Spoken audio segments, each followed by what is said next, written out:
வணக்கம், இது உங்கள் நியூஸ் 18 தமிழ்நாடு செய்திகளை தொகுத்து வழங்குவதற்காக நான் ஆர் தேவப்பிரியன். முதலில் தலைப்புச் செய்திகளை பார்க்கலாம். அதி கனமழை காரணமாக வெள்ளக்காடாக மாறிய சென்னை புறநகர் பகுதிகள்.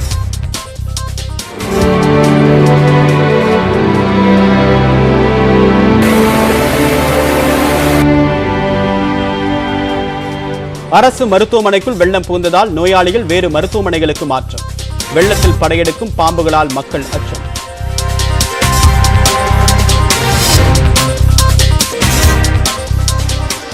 கனமழையால் சென்னையின் பெரும்பாலான பகுதிகளை மீண்டும் சூழ்ந்த வெள்ளம். உடைமைகளை இழந்து பரிதவிக்கும் மக்கள். சுரங்கப்பாதையில் மழைநீரில் சிக்கிய மாநகர பேருந்து.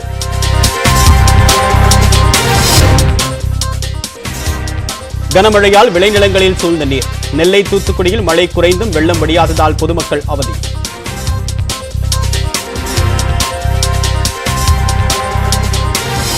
ராணிப்பேட்டை, திருவள்ளூர் மாவட்டங்களில் அதி கனமழைக்கு வாய்ப்பு. 29ஆம் தேதி புதிய காற்றழுத்த தாழ்வு பகுதி உருவாகும் என்று வானிலை ஆய்வு மையம் கணிப்பு.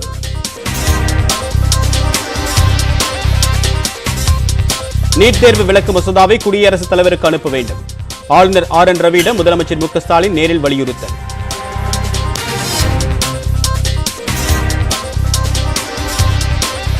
நாடாளுமன்ற தொடரின் முதல் நாளிலேயே வேளாண் சட்டங்களை திரும்பப் பெறும் மசோதா தாக்கலாகிறது.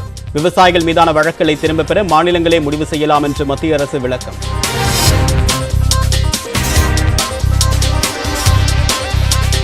உலகை அச்சுறுத்தும் புதிய வகை கொரோனாவுக்கு ஒமிக்ரான் என்று பெயர் வைத்தது உலக சுகாதார அமைப்பு. சர்வதேச பயணிகளுக்கான தளர்வுகளை மறுபரிசீலனை செய்ய பிரதமர் நரேந்திர மோடி அறிவுரை.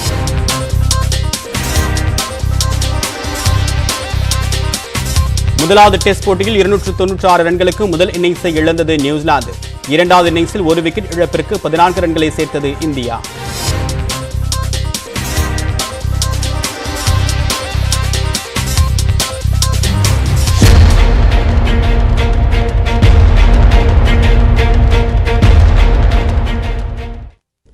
கனமழை காரணமாக சென்னை புறநகர் பகுதிகளை வெள்ளம் சூழ்ந்துள்ளது.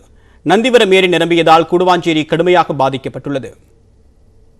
வெள்ளிக்கிழமை இரவு முதல் தொடர்ந்து மழை பெய்து வருவதால் செங்கல்பட்டு மாவட்டம் நந்திவரம் கூடுவாஞ்சேரி ஏரி நிரம்பியுள்ளது. இதன் உபரிநீர் சென்னை திருச்சி தேசிய நெடுஞ்சாலையை ஆக்கிரமித்திருப்பதால் போக்குவரத்து கடுமையாக பாதிக்கப்பட்டது.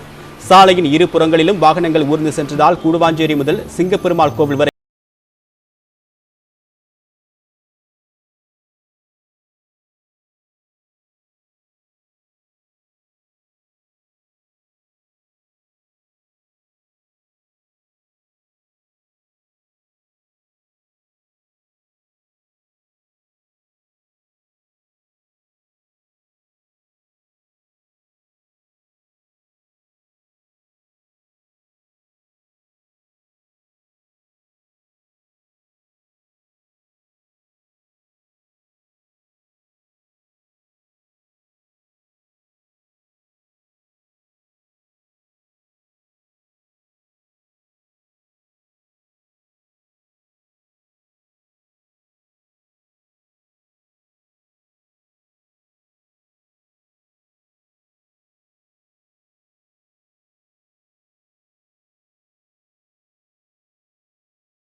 சென்னை அடுத்த திருவேற்காடு பகுதியில் வீடுகளுக்குள் தண்ணீர் புகுந்ததில் மாணவர்களின் சீருடைகள் மற்றும் புத்தகங்கள் நனைந்து சேதமடைந்துள்ளன.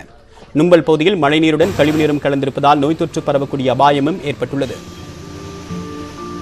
புத்தகம் எல்லாம் நஞ்சு போச்சு, பேக் கூட வைக்க முடியல, எதுவுமே இல்லை. எங்கள் வீட்டில் ஃபுல்லாக நஞ்சு போச்சு, ஒரு துணி கூட துவைக்க முடியல, எல்லாமே நஞ்சு போயிடுச்சு, இடமே இல்லை துணி. சென்னை அடுத்த மாங்காடு பகுதியில் 16வது வார்டில் உள்ள திருவிக தெருவில் விடிய விடிய பெய்த கனமழையால் குடியிருப்பு பகுதிகளை வெள்ள நீர் சூழ்ந்துள்ளது. ஏற்கனவே நவம்பர் 7ஆம் தேதி முதல் பெய்த தொடர் மழையால் வெள்ள பாதிப்பு ஏற்பட்டிருந்தது. அந்த வெள்ள நீரை இன்னும் அகற்றப்படாமல் இருக்கிறது. தொடர்ந்து வெள்ளம் வடியாததால் அந்த பகுதி மக்களின் இயல்பு வாழ்க்கை கடுமையாக பாதிக்கப்பட்டுள்ளது. காஞ்சிபுரத்தில் 12 மணி நேரம் இடைவிடாது மழை பெய்ததில் வீடுகளுக்குள் தண்ணீர் புகுந்துள்ளது. மின்னகர் பகுதியில் வசிக்கக்கூடிய சீனிவாசன் என்பவர் வீட்டில் பாம்பு நீந்தி சென்றதால் அதிர்ச்சியடைந்தனர்.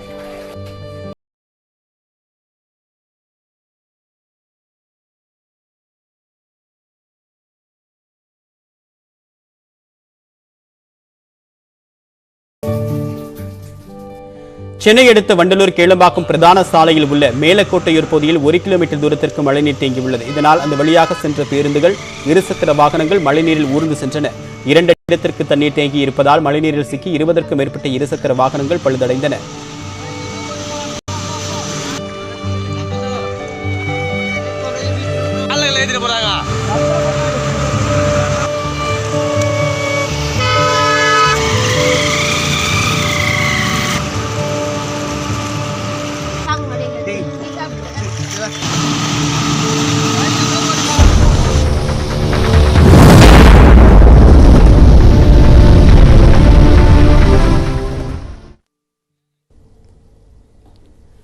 கனமழை எதிரொலியால் சென்னை மாநகர் வெள்ளத்தில் மிதக்கிறது. ஆவடியில் நாளில் 20 சென்டிமீட்டர் மழை பெய்திருப்பதால் வீடுகளுக்குள் தண்ணீர் புகுந்தது. சென்னை மற்றும் புறநகர் பகுதிகளில் வெள்ளிக்கிழமை இரவு விட்டுவிட்டு கனமழை பெய்தது. வள்ளுவர் கோட்டம் குளக்கரை சாலையின் இருபுறமும் முழங்கால் அளவுக்கு தண்ணீர் தேங்கியது.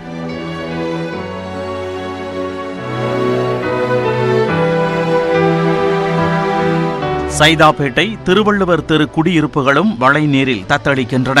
இடுப்பளவு தண்ணீர் தேங்கி குளம் போல காட்சியளிப்பதால் பொதுமக்கள் உடைமைகளை இழந்து உணவுக்கு வழியின்றி பரிதவிக்கின்றனர். ரோட்ல இங்கே வெளியே தான் ரோட்ல தான் வெளியே தான் நின்றுக்கிறோம். கொடை வச்சு பசிக்கு சாப்பாடுக்கு வழி இல்லாமல் ரொம்ப கஷ்டமாக இருக்குது. எல்லாம் பழம் வச்சு இப்போ எல்லாம் பொருளெல்லாம் பழம் போச்சு மேடம். எல்லா பொருளுமே பழம் போச்சு. சாப்பிட்றதுக்கு கூட பிளைட்டு கூட கிடையாது, சாப்பிட்றதுக்கு கூட. அசோக் நகரில் திரும்பும் திசையெல்லாம் தண்ணீராகவே காட்சியளிக்கிறது. அங்கு 18வது அவென்யூ தெருவில் மழை நீருடன் கழிவு நீரும் சேர்ந்திருப்பதால் துர்நாற்றம் வீசுவதாக மக்கள் புகார் அளிக்கின்றனர்.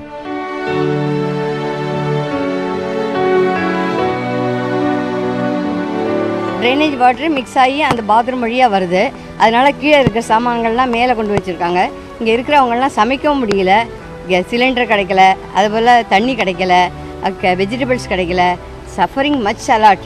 மேற்கு மாம்பலம், சாலிகிராமம் சாலைகளிலும் வீடுகளில் சூழ்ந்திருக்கும் தண்ணீர் வடியாமல் மக்களை வேதனையில் ஆழ்த்தியுள்ளது. பாரிமுனையில் முழங்கால் அளவுக்கு தேங்கிய தண்ணீரால் வாகனங்கள் ஊர்ந்து செல்கின்றன. இதனால் கடும் போக்குவரத்து நெரிசல் ஏற்பட்டுள்ளது.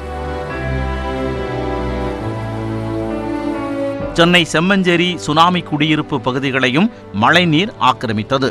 தரைத்தளத்தில் உள்ள வீடுகளில் தண்ணீர் எட்டியது. மண்ணிவாக்கம் எங்கும் மழை நீரே காட்சியளிக்கிறது. மின்சாரமும் துண்டிக்கப்பட்டிருப்பதால் மக்களின் இயல்பு வாழ்க்கை அடியோடு பாதிக்கப்பட்டுள்ளது. சிறு மழைநீர் புகுந்தது. வேளச்சேரி மேம்பாலத்தில் மக்கள் முன்னெச்சரிக்கையாக தங்கள் கார்களை நிறுத்தி வைத்தனர். வியாசர்வாடி ஜீவா சுரங்கப்பாதையை கடக்க முயன்ற மாநகர பேருந்து மழை நீரில் சிக்கியது. பயணிகள் பாதுகாப்பாக மீட்கப்பட்டனர். சோழிங்கநல்லூர் மேடவாக்கம் பிரதான சாலையையும் வெள்ள நீர் விட்டு வைக்கவில்லை. இதனால் பைக்கில் வந்தவர்கள் தங்கள் வாகனங்களை தள்ளிச் செல்லும் நிலைக்கு தள்ளப்பட்டனர்.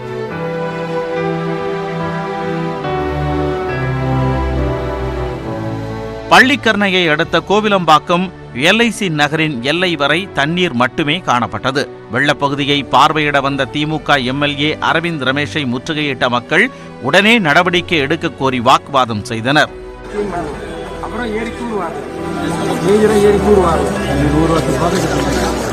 போரூரை அடுத்த குளப்பாக்கம், மேக்ஸ்வொர்த் நகர், ராமமூர்த்தி நகர், சபாபதி நகர், பாலாஜி நகர் மூழ்கி குட்டி தீவாய் காட்சியளிக்கிறது. இதனால் வீட்டை விட்டு வெளியேற முடியாமல் மக்கள் மாடிகளில் தஞ்சமடைந்துள்ளனர். ஆவடியில் ஒரே நாளில் 20 சென்டிமீட்டர் மழை கொட்டியதன் விளைவாக அம்பத்தூரை அடுத்த பிருத்திவிப்பாக்கம், கருக்கு மேனாம்பேடு பகுதிகள் தண்ணீரில் தத்தளிக்கின்றன. வீடுகளை ஆக்கிரமித்திருக்கும் மழை நீரால் அத்தியாவசிய பொருட்களை கூட மக்களால் வாங்க முடியவில்லை. பற்றாக்குறைக்கு விஷ பாம்புகளும் மக்களை அச்சுறுத்தி வருகின்றன.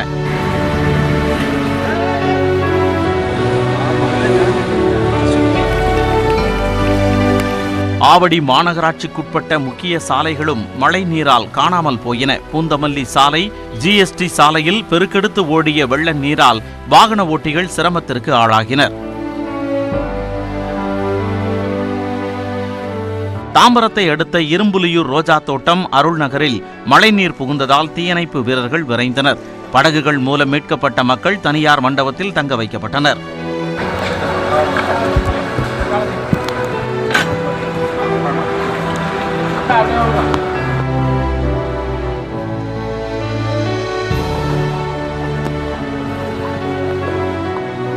கனமழையால் முடிச்சூர் பகுதி மீண்டும் மூழ்கியுள்ளது. வரதராஜபுரம், அமுதம் நகர், ராயப்பா நகர் பகுதி மக்கள் என்ன செய்வதென்றே தெரியாமல் பரிதபித்து வருகின்றனர்.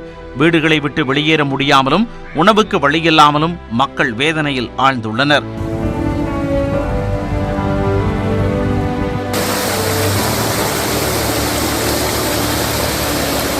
ஃபுல்லாக தண்ணி. ஒரு தம்பி ஆக்சிடெண்ட் ஆகிட்டு கட்டில் இருக்கிறான். அவனுக்காக இப்போ வீட்டில் அம்மா அப்பா தான் இருக்காங்க, வயசானவங்க யாரும் இல்லை சார். அதனால் நாங்கள் போகிறோம். பரவாயில்ல, இது வரைக்கும் போலீஸ் பூத்துலேருந்து ஹெல்ப் பண்ணியிருக்காங்க. போகிறதுக்கு இனிமேல் வீட்டுக்குள்ளே போகிறதுக்கு ஒரு ஹெல்ப் பண்ணால் நல்லாயிருக்கும். இனிமேல் இந்த ரோட்டுக்கு எதுனா ஒரு முயற்சி பண்ணுங்கள் சார். தெரியாமல் வாங்கிட்டு இன்றைக்கி அவஸ்தைப்படுறோம் சார். இதனிடையே வெள்ளத்தால் பாதிக்கப்பட்ட பகுதிகளில் தண்ணீரை வெளியேற்றும் பணியில் நகராட்சி நிர்வாகத்துறை தீவிரமாக ஈடுபட்டு வருகிறது. வடசென்னை பகுதியில் கனமழையால் பாதிக்கப்பட்ட பகுதிகளை முதலமைச்சர் மு க ஸ்டாலின் நேரில் ஆய்வு செய்தார். கனமழையால் வடசென்னை பகுதியான பட்டாளத்தில் பெருமளவு தண்ணீர் தேங்கியுள்ளது. இதையடுத்து முதலமைச்சர் மு க ஸ்டாலின் பாதிக்கப்பட்ட பகுதியை நேரில் பார்வையிட்டார். அங்கு நடைபெறக்கூடிய மீட்புப் பணிகள் குறித்து அதிகாரிகளிடம் கேட்டறிந்தார். அமைச்சர்கள் சேகர்பாபு, KN நேரு ஆகியோரும் நிவாரணப் பணிகள் குறித்து முதலமைச்சரிடம் எடுத்துரைத்தனர்.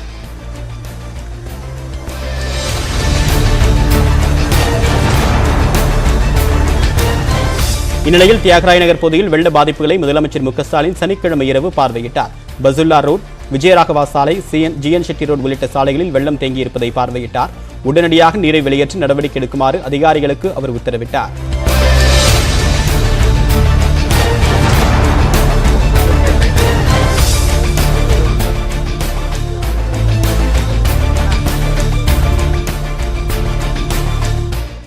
வளிமண்டல மேலடுக்கு சுழற்சியின் காரணமாக ராணிப்பேட்டை, திருவள்ளூர் மாவட்டங்களில் ஒரு சில இடங்களில் அதி கனமழை பெய்யும் என்று சென்னை வானிலை ஆய்வு மையம் தெரிவித்துள்ளது. இது தொடர்பாக சென்னையில் செய்தியாக சந்தித்த வானிலை ஆய்வு மைய இயக்குநர் புவியரசன், சென்னை, காஞ்சிபுரம், செங்கல்பட்டு, விழுப்புரம், நெல்லை, தூத்துக்குடி உட்பட 10 மாவட்டங்களில் ஒரு சில இடங்களில் கனமழை முதல் மிக கனமழை பெய்ய வாய்ப்புள்ளது என்று தெரிவித்துள்ளார். டெல்டா மாவட்டங்கள், புதுச்சேரி மற்றும் காரைக்காலின் ஒரு சில இடங்களிலும் மிதமான மழை பெய்யும் என்று கணிக்கப்பட்டுள்ளது. இதேபோல் தமிழகம் மற்றும் புதுச்சேரியில் ஒரு சில இடங்களில் அடுத்த 5 நாட்களுக்கு கனமழைக்கு வாய்ப்புள்ளதாக வானிலை ஆய்வு மையம் தெரிவித்துள்ளது. கடந்த 24 மணி நேரத்தில் அதிகபட்சமாக திருவள்ளூர் மாவட்டம் ஆவடியில் 20 சென்டிமீட்டர் மழையும், செங்கல்பட்டு, செய்யாற்றில் தலா 18 சென்டிமீட்டர் மழையும் பதிவாகியுள்ளதாக கூறப்பட்டுள்ளது. வரும் 29ஆம் தேதி தெற்கு அந்தமான் கடற்பகுதியில் புதிய காற்றழுத்த தாழ்வு பகுதி உருவாக வாய்ப்பிருப்பதாக கூறிய வானிலை ஆய்வு மையம் அது வலுப்பெற்று மேற்கு, வடமேற்கு திசையில் நகரக்கூடும் என்றும் தெரிவித்துள்ளது. ஞாயிற்றுக்கிழமை வரை குமரிக்கடல், தென்மேற்கு வங்கக்கடல் மற்றும் தென் தமிழக கடலோர பகுதிகளில் மணிக்கு 60 கிலோமீட்டர் வேகத்தில் காற்று வீசும் என்பதால் அந்த பகுதிகளுக்கு மீனவர்கள் செல்ல வேண்டாம் என்றும் வானிலை ஆய்வு மையம் கேட்டுக் கொண்டுள்ளது. 29ஆம் தேதி ஒரு காற்றழுத்த தாழ்வு பகுதி உருவாகிறது. அது திரும்ப மேற்கு, வடமேற்கு திசையில் தான் நகரும். அதனால் இப்போதைக்கு நமக்கு எந்த பாதிப்பும் கிடையாது. அது வரும்போது கொஞ்சம் வலுப்பெறத்துக்கு வாய்ப்பு இருக்குது. இப்போதைக்கு படி அது பார்த்திங்கன்னா நமக்கு வடமேற்கு திசையில் நகரத்தினால தமிழகத்துக்கு இதனுடைய ஆபத்து இது வரைக்கும் இல்லை. ஒருவேளை அது வலுப்பெறாமல் போனால் சற்று கீழே வரத்துக்கு வாய்ப்பு இருக்குது. அதனால் இப்போ அதை பற்றி நம்ம இப்போ ஒன்றும் கணிக்க முடியல. நீ அடுத்ததாக விரைவுச் செய்திகளை பார்க்கலாம். குழந்தைகளுக்கு எதிரான பாலியல் குற்றங்களை தடுப்பது தொடர்பாகவும் போக்சோ சட்டத்தின் செயல்பாடுகள் குறித்து முதலமைச்சர் மு.க. ஸ்டாலின் ஆலோசனை நடத்தினார். தமிழகத்தில் குழந்தைகளுக்கு எதிரான பாலியல் வன்கொடுமையை தடுக்க அனைத்து மாவட்டங்களிலும் போக்சோ வழக்கை விசாரிக்கும் தனி நீதிமன்றம் அமைக்க நடவடிக்கை எடுக்கப்படும் என்று காவல்துறை மானிய கோரிக்கை மீதான விவாதத்தின் போது அரசின் கொள்கை விளக்க குறிப்பில் தெரிவிக்கப்பட்டிருந்தது. அதனை செயல்படுத்துவது தொடர்பாகவும் தமிழகத்தில் அதிகரித்து வரும் குழந்தைகளுக்கு எதிரான பாலியல் வன்கொடுமையை தடுக்க எடுக்க வேண்டிய நடவடிக்கைகள் குறித்தும் ஆலோசனை மேற்கொள்ளப்பட்டது. இந்த ஆய்வுக் கூட்டத்தில் தலைமைச் செயலாளர் இறையன்பு, டிஜிபி சைலேந்திரபாபு, சென்னை காவல் ஆணையர் சங்கர் ஜிவால் உள்ளிட்ட அதிகாரிகள் பங்கேற்றனர். வருமான வரி செலுத்துவோரின் விவரங்களை உணவுத்துறை வாயிலாக ஆதார் எண்ணுடன் தங்களுக்கு வழங்கும்படி வருமான வரித்துறையினரை தமிழக அரசு கேட்டுக் கொண்டுள்ளதாக வெளியான தகவலுக்கு அதிமுக ஒருங்கிணைப்பாளர் ஓ பன்னீர்செல்வம் எதிர்ப்பு தெரிவித்துள்ளார். இத்தகைய முயற்சி அனைவருக்குமான பொது விநியோக திட்டத்தை சீர்குலைப்பதாக அமைந்துள்ளதாகவும் அவர் சாடியுள்ளார். ரேஷனில் பொருட்கள் வாங்குவோரின் எண்ணிக்கையை குறைக்கும் பொருட்டு வருமான வரி விவரங்களை அரசு கேட்கிறதோ என்ற எண்ணம் மக்கள் மத்தியில் எழுவதாகவும் கூறியுள்ளார். வருமானத்தின் அடிப்படையில் பொது விநியோக திட்ட பயனாளிகளை குறைப்பது ஏற்றுக்கொள்ள முடியாத ஒன்று என்றும் ஓபிஎஸ் தெரிவித்துள்ளார். 5 லட்சம் ரூபாய்க்கு மேல் ஆண்டு வருவாய் உள்ளவர்கள் வரி வரம்பில் வந்தால் அவர்களை நம்பி எத்தனை நபர்கள் இருக்கிறார்கள் என்றும் வெளிச்சந்தையில் இருந்து பொருட்களை வாங்கி குடும்பத்தை நடத்த முடியுமா என்றும் ஓ பன்னீர்செல்வம் கேள்வி எழுப்பியுள்ளார். எனவே முதலமைச்சர் தனி கவனம் செலுத்தி பொது விநியோக திட்டத்தை இலக்குசார் திட்டமாக மாற்றும் முயற்சியை தடுத்து நிறுத்த வேண்டும் என்று கேட்டுக் கொண்டுள்ளார். தனியார் பள்ளிகளுக்கு 3 ஆண்டுகளுக்கு மட்டும் அங்கீகாரம் வழங்கும் வகையில் பிறப்பிக்கப்பட்ட அரசாணைக்கு தடை விதிக்க கோரிய மனுவுக்கு 2 வாரங்களில் பதிலளிக்க தமிழக பள்ளிக் கல்வித்துறைக்கு சென்னை உயர்நீதிமன்றம் உத்தரவிட்டுள்ளது. தனியார் பள்ளிகளுக்கு 3 ஆண்டுகளுக்கு ஒருமுறை அங்கீகாரம் வழங்கும் வகையில் தமிழக அரசு அரசாணை பிறப்பித்திருந்தது. இது பல ஆண்டுகளாக நிரந்தரமாக நடத்தப்படும் பள்ளிகளுக்கு நிர்வாக பாதிப்பை ஏற்படுத்தும் என்றும் நிரந்தர அங்கீகாரம் வழங்க நடவடிக்கை எடுக்க வேண்டும் என்றும் அகில இந்திய தனியார் கல்வி நிறுவனங்கள் சங்க பொதுச் செயலாளர் பழனியப்பன் உயர்நீதிமன்றத்தில் வழக்கு தொடர்ந்தார். இந்த மனு குறித்து தமிழக பள்ளி கல்வித்துறை செயலாளர் மற்றும் இயக்குனர், மெட்ரிகுலேஷன் பள்ளிகள் இயக்குனர் உள்ளிட்டோர் 2 வாரங்களில் பதிலளிக்குமாறு நீதிபதி தண்டபாணி உத்தரவிட்டுள்ளார். மறைந்த முதலமைச்சர் ஜெயலலிதாவின் வேதா இல்லத்தின் சாவியை தங்களிடம் கொடுக்க வேண்டும் என்று சென்னை மாவட்ட ஆட்சியரிடம் தீபக் தீபா மனு அளித்தனர். ஜெயலலிதா வசித்த போயஸ் தோட்ட இல்லமான வேதா நிலையம் நினைவு இல்லமாக மாற்றப்படும் என்று கடந்த அதிமுக அரசு அறிவித்தது. அத்துடன் அதன் சொத்துக்களையும் அரசுடைமையாக்கியது. இதற்கு எதிராக தீபா தொடர்ந்த வழக்கில் வேதா இல்லத்தை நினைவு இல்லமாக அறிவித்ததை ரத்து செய்து சென்னை உயர்நீதிமன்றம் தீர்ப்பளித்தது. 3 வாரத்திற்குள் வேதா நிலையத்தை வாரிசுதாரர்களிடம் ஒப்படைக்கவும் உத்தரவிட்டது. இதையடுத்து வேதா நிலைய சாவியை ஒப்படைக்குமாறு நீதிமன்ற உத்தரவின் நகலை இணைத்து மாவட்ட ஆட்சியர் விஜயராணியிடம் தீபா, தீபக் ஆகியோர் மனு அளித்தனர். இந்த மனு குறித்து அரசு தலைமை வழக்கறிஞருடன் ஆலோசனை செய்து முடிவு செய்வதாக மாவட்ட ஆட்சியர் தெரிவித்துள்ளார். திருப்பதி ஏழுமலையான் கோவிலில் டிசம்பர் மாதத்திற்கான இலவச தரிசன டிக்கெட் முன்பதிவு தொடங்கி 17 நிமிடத்தில் நிறைவடைந்தது. கொரோனா தொற்றின் காரணமாக திருமலையில் இலவச தரிசனத்திற்கு முன்பதிவு கட்டாயமாக்கப்பட்டுள்ளது. அதன்படி நாளொன்றுக்கு 12,000 வீதம் மாதத்திற்கு 3,72,000 இலவச தரிசன டிக்கெட்டுகள் திருப்பதி தேவஸ்தான இணையதளம் மூலம் விநியோகிக்கப்படுகிறது. டிசம்பர் மாதத்திற்கான இலவச தரிசன டிக்கெட் காலை 9 மணிக்கு வெளியிடப்பட்டது. முன்பதிவு தொடங்கி 17 நிமிடங்களில் அனைத்து டிக்கெட்டுகளும் காலியாகின. இதேபோன்று 300 ரூபாய் தரிசன டிக்கெட்டுகளும் வேகமாக விற்று வருகின்றன. குஜராத்தில் சாய ஆலை ஒன்றில் பயங்கர தீ விபத்து ஏற்பட்டது. சூரத்தில் உள்ள பண்டசேரா GIDC தொழிற்பேட்டையில் ராணி சதி என்ற பெயரில் சாய ஆலை இயங்கி வருகிறது. இந்நிலையில் இந்த ஆலையில் திடீரென தீ விபத்து ஏற்பட்டது.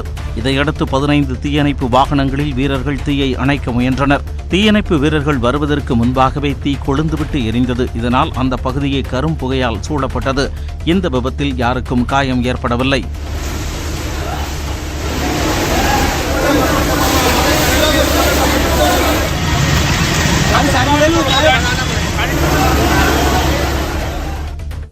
எட்டத்துக்கும் என்ற பகுதியில் மேலும் பல்வேறு செய்திகளை பார்க்க இருக்கிறோம். குறிப்பாக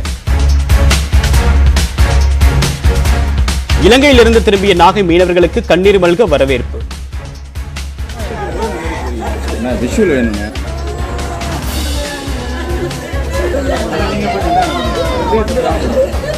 விவரம் அறியலாம் ஒரு சிறு இடைவேளைக்கு பிறகு.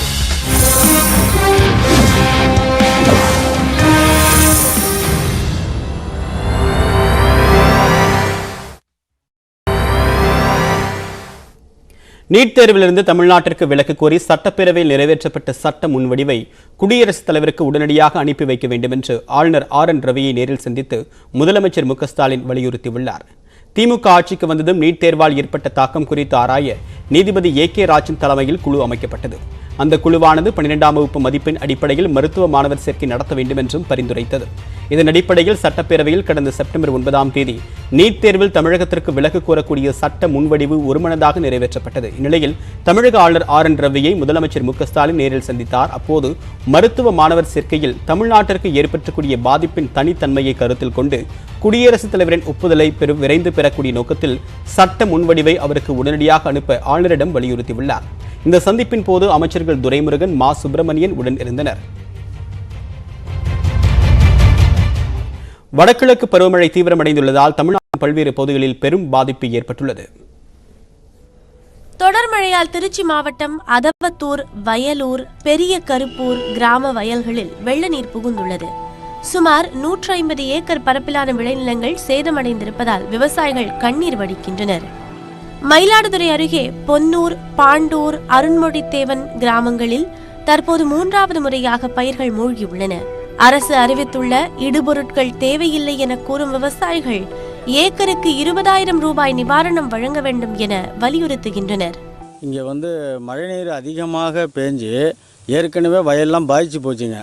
அடுத்து ஏதாவது அந்த வயல்லாம் தேருமா நாங்கள் காத்துட்டு இருக்க நேரத்தில் ஒரு 4 நாளாக பலத்த மழை பெஞ்சு சுத்தமாக திருப்பி முழுகி போச்சு. வயலை என்ன ஒன்றுமே பண்ண முடியாது. புதுக்கோட்டை மாவட்டம் அறந்தாங்கி அருகே திருப்புறவாசல் பாம்பாறு பாலம் வெள்ள நீரில் மூழ்கியது. சீரிப்பாயும் தண்ணீரின் விபரீதத்தை உணராமல் இளைஞர்கள் குளித்து ஆட்டம் போட்டனர். திருவாரூரில் 15,000 ஏக்கரிலான சம்பா, தாளடி பயிர்கள் மழை நீரில் மூழ்கின. வயல்களில் நீர் வடியாததால் விவசாயிகள் தவித்து வருகின்றனர். அரியலூர் மாவட்டம் முத்துவாஞ்சேரி கிராம வயல்வெளிகளிலும் இடுப்பளவு தண்ணீர் தேங்கியுள்ளது. ஏரி, குளம் போல மாறிய வயல்வெளியில் பயிர்களின் நிலைமை அழுகும் நிலைக்கு சென்றுள்ளது. பரமக்குடி, தெளிச்சாத்தநல்லூர் தடுப்பணையிலிருந்து நீர் திறந்துவிடப்பட்டுள்ளதால் வைகை ஆற்றின் நீர்மட்டம் அதிகரித்திருக்கிறது. முன்னெச்சரிக்கையாக பரமக்குடி, யமனேஸ்வரம் தரைப்பாலத்தில் போக்குவரத்து நிறுத்தப்பட்டுள்ளது. கடலூர் மாவட்டம் திட்டக்குடி வெல்லிங்டன் நீர்த்தேக்கம் முழு கொள்ளளவை எட்டியுள்ளதால் அணையிலிருந்து கால்வாய்களில் உபரி நீர் திறக்கப்பட்டுள்ளது. இதனால் புதுக்குளம், நாவலூர், நிதிநத்தம் உள்ளிட்ட கிராமங்களில் உள்ள 6 தரைப்பாலங்கள் நீரில் மூழ்கின. இதன் காரணமாக 25 கிராமங்களுக்கு போக்குவரத்து துண்டிக்கப்பட்டது. சேலம் ஏற்காட்டில் பலத்த காற்றுடன் பெய்த மழையால் JJ நகரில் ராட்சத மரம் வீட்டின் மீது விழுந்தது. நல்வாய்ப்பாக யாருக்கும் காயம் ஏற்படவில்லை. பல்வேறு பகுதிகளில் மின் கம்பங்கள் சேதமடைந்ததால் 10 கிராமங்களில் மின் விநியோகம் துண்டிக்கப்பட்டது.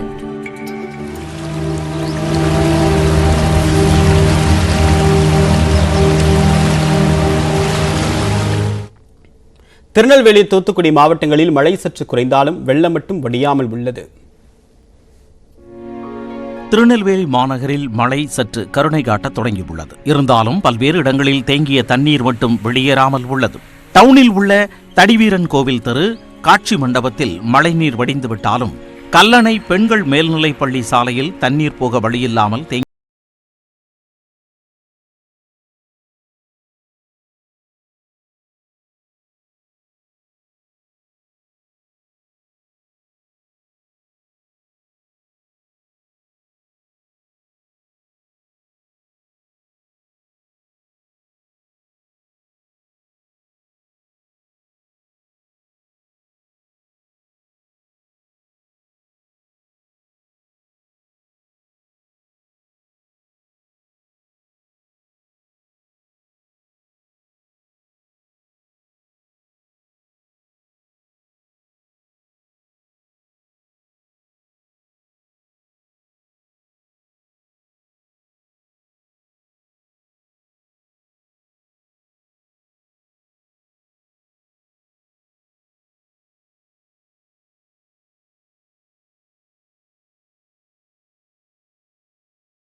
ஆற்றிலும் வெள்ளப்பெருக்கு ஏற்பட்டிருப்பதால் திற்பரப்பு அருவியில் தண்ணீர் ஆர்ப்பரித்து கொட்டுகிறது.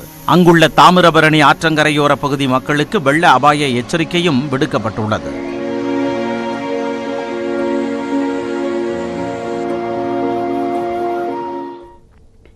இலங்கை கடற்படையால் விடுதலை செய்யப்பட்ட தமிழக மீனவர்கள் சொந்த ஊருக்கு திரும்பினர். நாகை மாவட்டம் அக்கரைப்பேட்டையை சேர்ந்த 23 மீனவர்களை கடந்த அக்டோபர் மாதம் 13ஆம் தேதி இலங்கை கடற்படையினர் கைது செய்தனர்.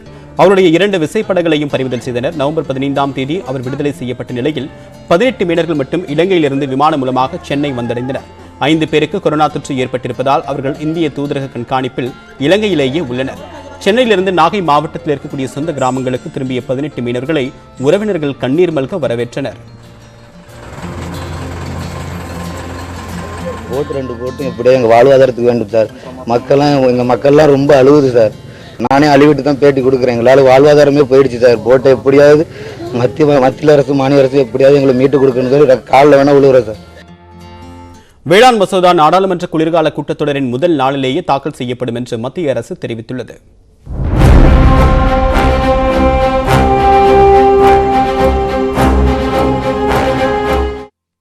டெல்லியில் செய்தியாளரிடம் பேசிய மத்திய அமைச்சர் நரேந்திர சிங் தோமர் 3 வேளாண் சட்டங்களை திரும்பப் பெறக்கூடிய மசோதா கூட்டத்தொடரின் முதல் நாளிலேயே தாக்கல் செய்யப்பட உள்ளதால் விவசாயிகள் போராட்டத்தை முடித்துக் கொள்ள வேண்டும் என்று கேட்டுக் கொண்டுள்ளார்.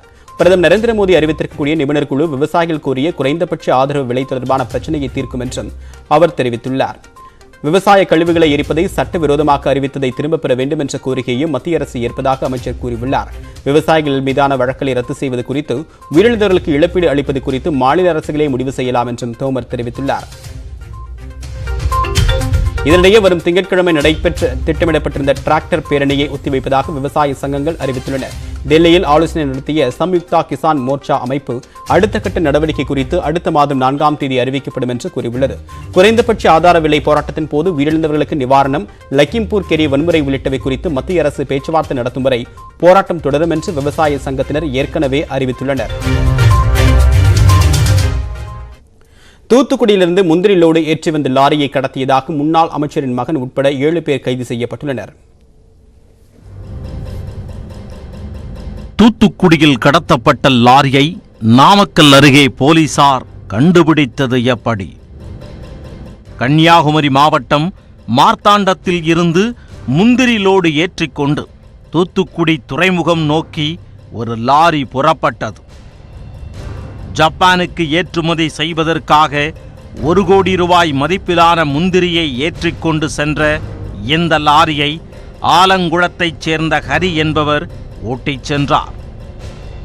அப்போது லாரிக்கு முன்பாக ஒரு காரில் சென்றவர்கள் தாறுமாறாக காரை ஓட்டி லாரிக்கு இடையூறு ஏற்படுத்தும் விதமாக சென்றுள்ளனர்.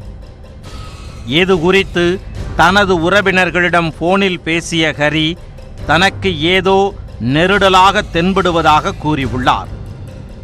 பொட்டாலூரணி விலக்கு அருகே வரும்போது லாரியை மறித்து கார் நின்றது. அதில் இருந்து இறங்கியவர்கள் லாரி ஓட்டுநரை தாக்கி அவரை கட்டி போட்டுவிட்டு லாரியை கடத்திச் சென்றனர். நீண்ட நேரமாக ஹரி போன் செய்யாததால் அவரது உறவினர்கள் லாரி உரிமையாளருக்கு போன் செய்து விவரத்தை கூறியுள்ளனர். இதையடுத்து புதுக்கோட்டை காவல் நிலையத்தில் லாரி உரிமையாளர் புகார் அளித்தார். லாரி கடத்தப்பட்டது குறித்து அனைத்து சோதனை சாவடிகளுக்கும் போலீசார் தகவல் கொடுத்தனர். மேலும் லாரி கடந்து சென்ற சுங்கச்சாவடிகளில் அதற்கு முன்னும் பின்னும் சென்ற கார்கள் குறித்து விசாரணை நடத்தினர்.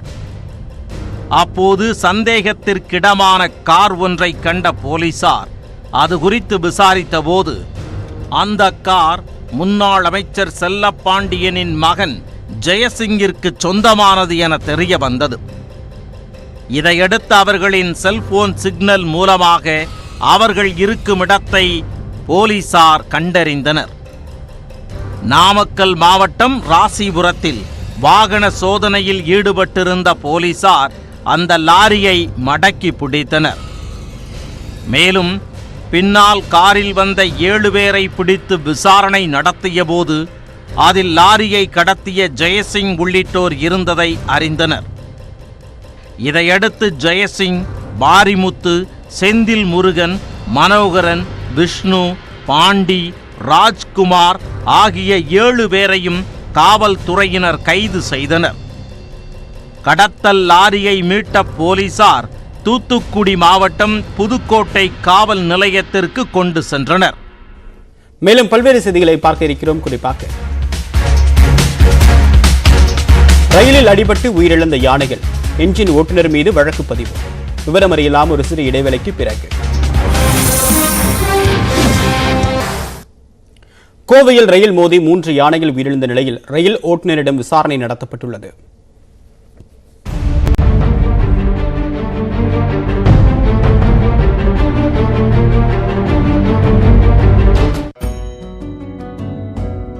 கோவை மாவட்டம் நவக்கரை அருகே அமைந்துள்ளது மாவுதம்பதி கிராமம்.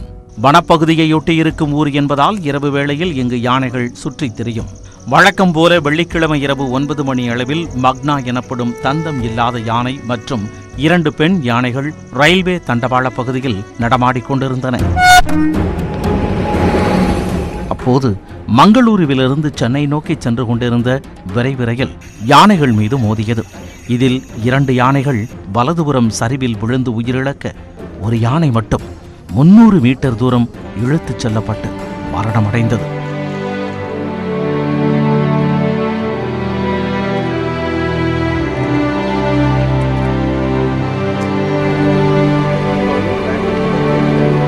விபத்தை ஏற்படுத்திய ரயில் என்ஜின் கழற்றப்பட்டு மாற்று என்ஜின் மூலம் ரயில் புறப்பட்டுச் சென்றது. யானைகள் இறந்த தகவலை அறிந்து கிராம மக்கள் சோகத்துடன் அப்பகுதியில் கூடினர்.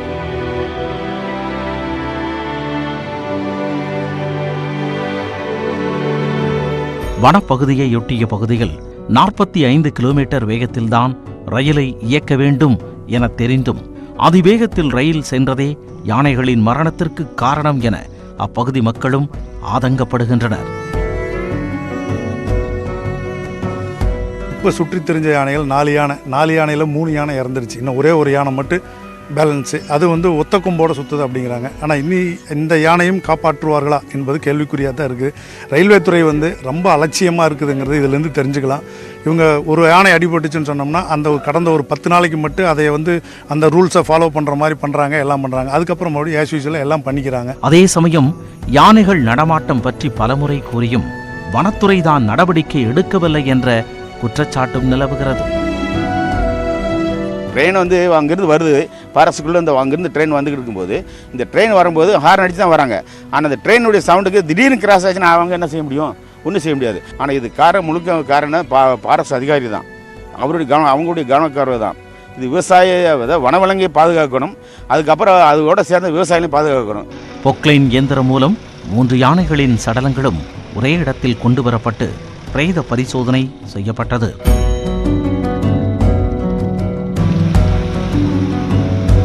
இங்குள்ள 2 தண்டவாளங்களில் பி பாதையில் வாட்ச் டவர் அமைத்து கண்காணிக்கப்படுவதாகவும், ரயில் போக்குவரத்து குறைவாக இருக்கும் ஏ பாதையில் துரதிருஷ்டவசமாக இந்த விபத்து நடந்துள்ளதென்றும் மாவட்ட வன அலுவலர் தெரிவித்தார்.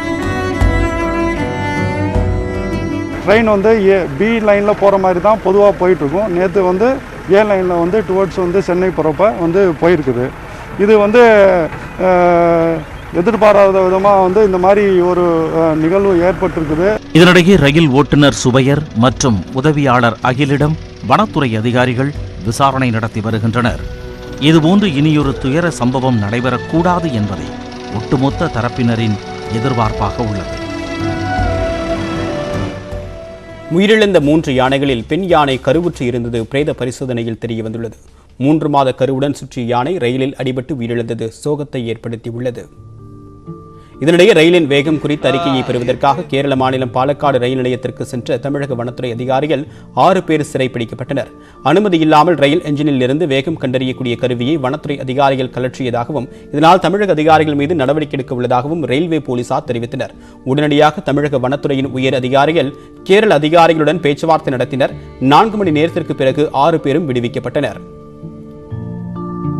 நவக்கரையில் ரயில் மோதி யானைகள் உயிரிழந்த விவகாரத்தில் ரயில் என்ஜின் ஓட்டுநர் சுபைர், உதவியாளர் அகில் ஆகியோர் மீது காட்டுயிர் பாதுகாப்பு சட்டத்தின் கீழ் வழக்கு பதிவு செய்து கோவை மாவட்ட வனத்துறை நடவடிக்கை எடுத்துள்ளது. இது இரு ஊழியரிடமும் வாக்குமூலம் பெற்றுவிட்டு வனத்துறையினர் விடுவித்தனர்.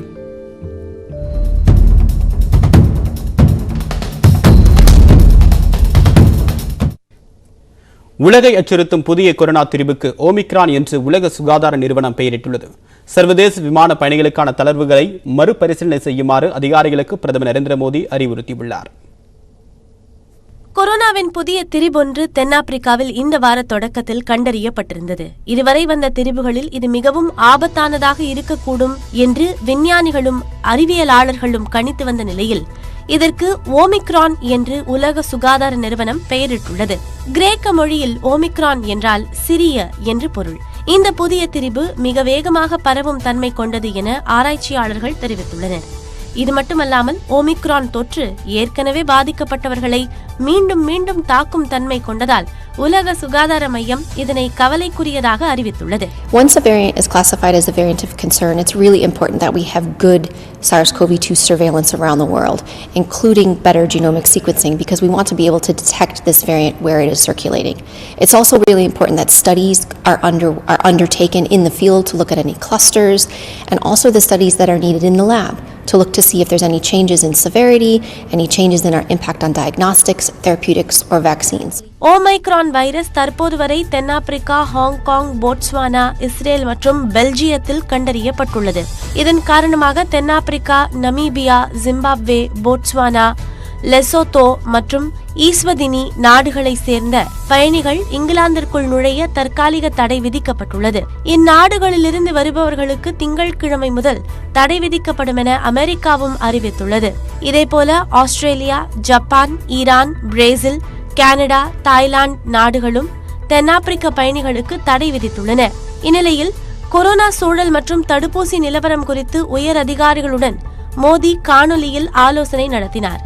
இந்த கூட்டத்தில் அமைச்சரவை செயலாளர் ராஜீவ் கௌபா, பிரதமரின் முதன்மை செயலாளர் PK மிஸ்ரா, மத்திய சுகாதாரத்துறை செயலாளர் ராஜேஷ் பூஷன் ஆகியோரும் நீத்தி ஆயோக்கின் உறுப்பினர் டாக்டர் VK பால் உள்ளிட்டோரும் பங்கேற்றனர். அப்போது பேசிய பிரதமர் சர்வதேச விமான பயணிகளுக்கான தளர்வுகளை மறுபரிசீலனை செய்யுமாறு அதிகாரிகளுக்கு அறிவுறுத்தினார். மாநிலங்களுடன் இணைந்து செயல்பட்டு பரிசோதனைகளை அதிகரிக்க நடவடிக்கை எடுக்க வேண்டும் என்றும் அதிகாரிகளுக்கு பிரதமர் அறிவுறுத்தினார்.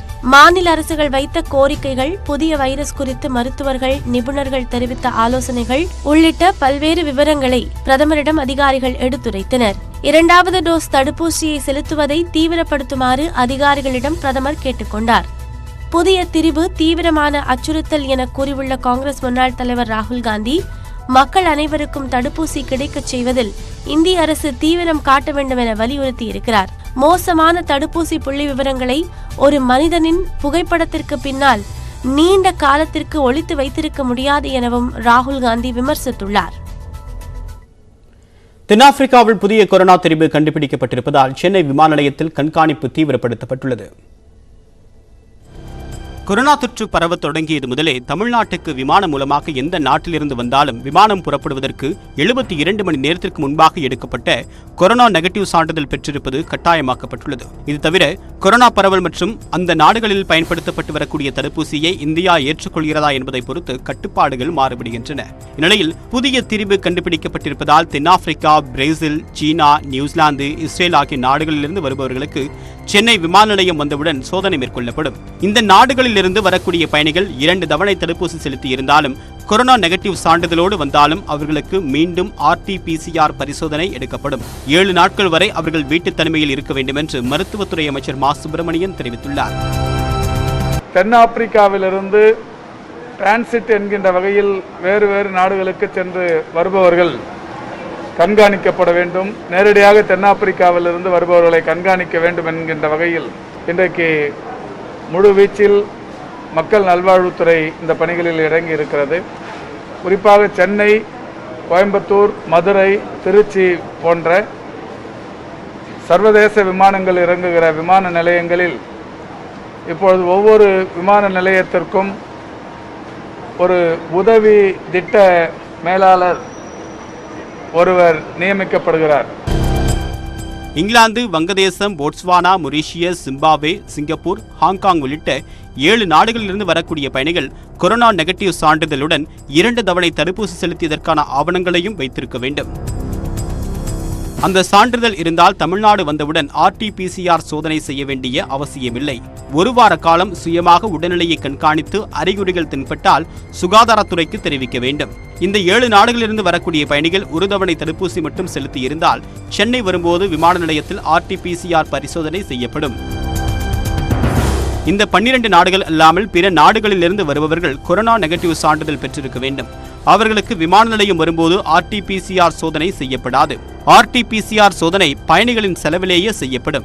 சாதாரண RT-PCR 700 ரூபாய்க்கும் துரித கொரோனா பரிசோதனை 3400 ரூபாய்க்கும் செய்யப்படுகிறது. கான்பூர் டெஸ்ட் போட்டியில் இந்தியாவின் சுழல் தாக்குதலில் சிக்கி நியூசிலாந்து அணி 296 ரன்களுக்கு ஆட்டம் இழந்தது. உத்தரப்பிரதேச மாநிலம் கான்பூரில் நடைபெறக்கூடிய இந்த போட்டியின் டெஸ்ட் போட்டியின் முதல் இன்னிங்ஸில் இந்திய அணி 345 ரன்கள் சேர்த்து ஆட்டமிழந்தது. போட்டியின் 3வது நாளான சனிக்கிழமை விக்கெட் இழப்பின்றி 129 ரன்கள் என்ற ஸ்கோருடன் நியூசிலாந்து அணி முதல் இன்னிங்ஸை தொடர்ந்தது. அணியின் ஸ்கோர் 151ஆக இருந்தபோது தொடக்க ஜோடியை ரவிச்சந்திரன் அஸ்வின் பிரித்தார்.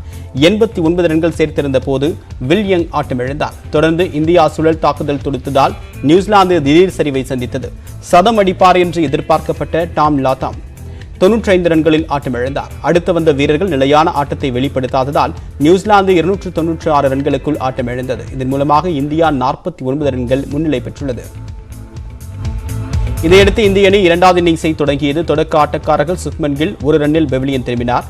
3வது நாள் ஆட்ட நேர முடிவில் இந்திய அணி 1 விக்கெட் இழப்பிற்கு 14 ரன்களை சேர்த்திருந்தது.